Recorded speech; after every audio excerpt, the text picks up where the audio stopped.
Hello welcome back to my channel. അപ്പോൾ നമ്മൾ ഇടുക്കിക്ക് പോകാൻ റെഡി ആയിട്ട് നിൽക്കുകയാണ്. നമ്മളുടെ പാക്കിംഗ് ഒക്കെ കഴിഞ്ഞു. സിംബ എന്താ ഫുൾ സെറ്റായിട്ടിരിക്കുകയാണ്. അപ്പോൾ നമ്മൾ റെഡി ആയി കഴിഞ്ഞാൽ ഇത്തരം ബാഗുകളാണ് നമ്മൾ കൊണ്ടുവന്നത്. ആ റെഡ് ബാഗിലാണ് അവനെ നമ്മൾ ബാക്ക് പാക്ക് പോലെ ക്യാരി ചെയ്യാൻ പോകുന്നത്. അപ്പോൾ നമ്മളൊരു 5:30 ഒക്കെ ആയപ്പോൾ നമ്മൾ റൈഡ് സ്റ്റാർട്ട് ചെയ്തു. നമ്മളതിന് മുന്നേ ബാഗ്സൊക്കെ ബൈക്കിൽ റാപ്പ് ചെയ്യുന്നതിൻ്റെയും കാര്യങ്ങളിലൊക്കെ തിരക്കായിരുന്നു. അപ്പോൾ നമ്മളത് കഴിഞ്ഞ് നമ്മളവിടുന്ന് നേരെ സ്റ്റാർട്ട് ചെയ്തു. പിന്നെ നമ്മൾ വൈറ്റിൽ നിന്ന് നേരെ പോയി. പിന്നെ പെരുമ്പാവൂരാണ് നമ്മളൊരു ബ്രേക്ക് എടുത്തത്. കാരണം വെട്ടമൊക്കെ വീണ് കഴിഞ്ഞപ്പോഴാണ് ഒരു ബ്രേക്ക് എടുത്തത്. അപ്പോൾ അതൊരു പെട്രോൾ പമ്പിലാണ് നമ്മൾ നിർത്തിയത്. കാരണം അവൻ ഇറങ്ങിയിട്ട് അവനൊന്ന് എന്താ പറയുക, ഒന്ന് അങ്ങോട്ടും ഇങ്ങോട്ടും ഒക്കെ നടക്കാനും കാര്യങ്ങൾക്കൊക്കെ ആയിട്ട് നമ്മളൊരു പെട്രോൾ പമ്പിലാണ് നിർത്തിയത്. നല്ലൊരു എക്സ്പീരിയൻസ് ആയിരുന്നു കേട്ടോ. ഓൾ ഓവർ ആ ഒരു കംപ്ലീറ്റ് ജേർണി അടിപൊളിയായിരുന്നു. അവനെക്കൊണ്ട് വേറെ പ്രശ്നങ്ങളോ കാര്യങ്ങളോ ഒന്നും ഉണ്ടായിട്ടില്ല. ഭയങ്കര നല്ല കുട്ടിയായിട്ട് തന്നെ നമ്മുടെ കൂടെ ഫുൾ ട്രാവലിലുണ്ടായിരുന്നു ആൾ. പിന്നെ നമ്മൾ ആ ഫസ്റ്റ് വീഡിയോ എടുക്കാൻ വേണ്ടിയിട്ട് കുറച്ച് ഇതായിരുന്നു. കാരണം നമ്മൾ ഫസ്റ്റ് ടൈം അവനെ കൊണ്ട് ട്രാവൽ ചെയ്യുന്നതുകൊണ്ട് തന്നെ നമുക്ക് ഫുൾ ടെൻഷനായിരുന്നു. കാരണം എങ്ങനെയാണ് എന്താണെന്നുള്ളത്. അതുകൊണ്ട് തന്നെ നമ്മൾ കണ്ടിന്യൂസ് ആയിട്ടുള്ള വീഡിയോകൾ എടുക്കാൻ കുറച്ച് മിസ്സായി ഇതിനിടയിൽ. പിന്നെ നമ്മൾ കോതമംഗലം ആ ഒരു നേര്യമംഗലം കയറുന്നതിന് മുന്നേ ഒരു ബ്രേക്ക് എടുത്തു. കാരണം നമുക്കൊരു ചായ ബ്രേക്ക് വേണമായിരുന്നു. അപ്പോൾ നമ്മളതെടുത്തു. അപ്പോൾ ആ ഒരു ടൈമിൽ അവന് വേണ്ട ഫുഡും കാര്യങ്ങളും ഒക്കെ സെറ്റ് ചെയ്ത് നമ്മൾ കൊടുത്തു. ഫുഡ് അധികം കഴിക്കുന്നില്ലായിരുന്നു ആൾ. പക്ഷെ എന്നാലും വെള്ളം നന്നായിട്ട് കുടിക്കുന്നുണ്ടായിരുന്നു. അപ്പോൾ നമ്മൾ വെള്ളം കൊടുക്കാനായിട്ട് മാക്സിമം ശ്രദ്ധിച്ചിട്ടുണ്ട്. കാരണം എപ്പോഴും ഒന്ന് ഹൈഡ്രേറ്റ് ആക്കി വെക്കാൻ വേണ്ടിയിട്ട് ശ്രദ്ധിച്ചിട്ടുണ്ടായിരുന്നു.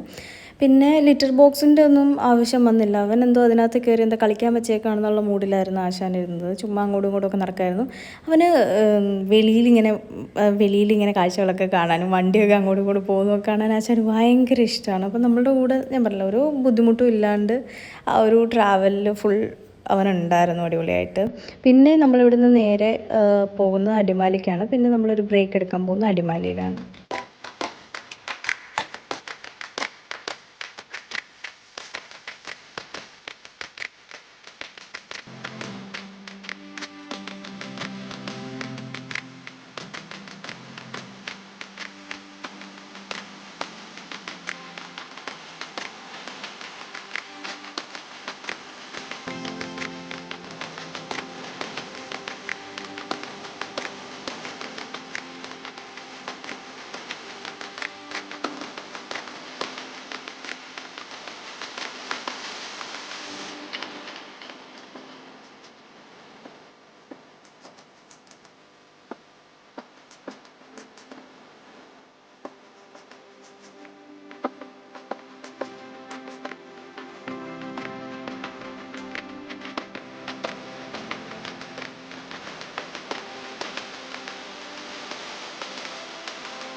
നേര്യമംഗലം കയറി കഴിഞ്ഞപ്പോൾ നമുക്ക് കുറച്ച് നാളില്ലാത്ത സ്ഥലത്ത് അല്ലെങ്കിൽ ഒന്ന് ഫ്രീ ആകുമ്പോഴത്തേക്ക് നമുക്ക് ഇവനെ ഒന്ന് ഇറക്കിയൊന്ന് വിടണം എന്നുണ്ടായിരുന്നു. എന്ന് വെച്ചാൽ ഒന്ന് ഫ്രീ ആക്കണം എന്നുണ്ടായിരുന്നു. പക്ഷേ അതിനുള്ളൊരു ഗ്യാപ്പ് കിട്ടിയില്ല. പിന്നെ നമ്മളടുത്ത് ഇനി ഒരു വാട്ടർഫോൾസ് വരാനുണ്ട്. അപ്പോൾ അവിടെ ഒന്ന് ഇറക്കാം.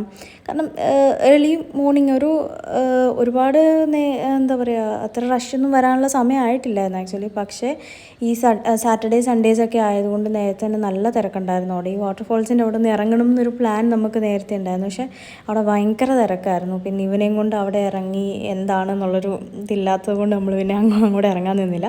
ജസ്റ്റ് അവിടെ നിന്ന് ഈ വീഡിയോസൊക്കെ എടുത്തതേ ഉള്ളൂ. ആശാനെ അവിടെയൊക്കെ ഒന്ന് ഫുൾ കാണിക്കണം എന്ന് ഞങ്ങൾക്ക് ഉണ്ടായിരുന്നു. പക്ഷെ അത് നടന്നില്ല. ഇനി നെക്സ്റ്റ് ടൈം പോകുമ്പോൾ ഞങ്ങൾക്കത് ചെയ്യണമെന്നുണ്ട്.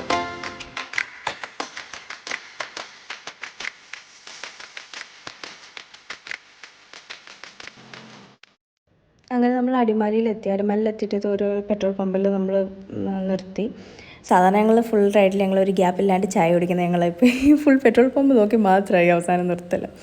അങ്ങനെ ഒരു 10:30 ഒക്കെ ആയപ്പോഴത്തേക്കും നമ്മൾ വീട്ടിലെത്തി. ആശാൻ നല്ല ടയേർഡായിരുന്നു. അവൻ്റെ ഉറക്കം കാരണം നമ്മളെക്കാളും മുന്നേ 3 മണിക്ക് എഴുന്നേറ്റ്, ഞങ്ങൾ 3 മണിക്ക് എഴുന്നേറ്റ്, അവൻ അതിലും നേരത്തെ എഴുന്നേറ്റിട്ട് റെഡി ആയിരിക്കുകയായിരുന്നു. അപ്പം ആശാൻ ഫുൾ ടയേർഡ്. അപ്പോൾ നമ്മുടെ ഈ ഒരു കുട്ടി വീഡിയോ നിങ്ങൾക്ക് ഇഷ്ടപ്പെട്ടു എന്ന് വിചാരിക്കുന്നു. അപ്പോൾ നമുക്കിനി അടുത്ത വീഡിയോയിൽ കാണാം. ബൈ.